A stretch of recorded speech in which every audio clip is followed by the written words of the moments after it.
नसीरुद्दीन शाह की पत्नी और बॉलीवुड एक्ट्रेस रत्ना पाठक शाह ने करवा चौथ को लेकर विवादित बयान दे डाला है। रत्ना ने कहा है कि हम अंधविश्वासी बन रहे हैं और हमें धर्म जबरदस्ती मानने के लिए और उसे अपनी जिंदगी का महत्वपूर्ण हिस्सा बनाने के लिए मजबूर किया जा रहा है। रत्ना ने कहा कि अब अचानक लोग पूछने लगे हैं कि आप करवा चौथ का व्रत नहीं रखते क्या। पिंक विला को दिए इंटरव्यू में रत्ना पाठक शाह ने कहा कि अभी तक मुझसे किसी ने ये नहीं पूछा था। पिछले साल पहली बार किसी ने मुझसे इस बारे में पूछा। मैंने कहा कि क्या मैं पागल हूँ? क्या ये भयानक नहीं है कि आज की पढ़ी लिखी महिलाएं करवा चौथ का व्रत रखती हैं और पति की उम्र के लिए प्रार्थना करती हैं? वास्तव में 21वीं सदी में हम इस तरह की बातें कर रहे हैं। शिक्षित महिलाएं ऐसा कर रही हैं।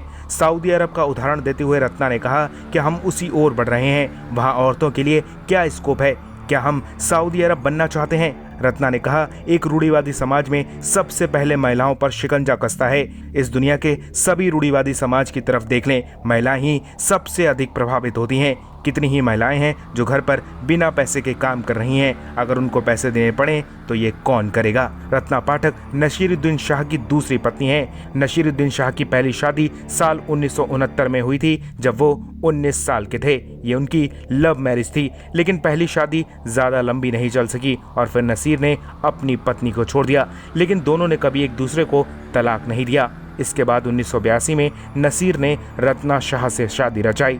एक्टिंग किंग माने जाने वाले नसीरुद्दीन शाह अक्सर अपने विवादित बयानों की वजह से चर्चा में रहते हैं, लेकिन इस बार बखेड़ा उनकी बीवी ने खड़ा किया है। फिलहाल रत्ना के बयान पर आप क्या कहेंगे? अपनी राय हमें कमेंट में दीजिए और ज़्यादा ऐसी अपडेट्स के लिए बॉलीवुड पे चर्चा को सब्सक्राइब कीजिए।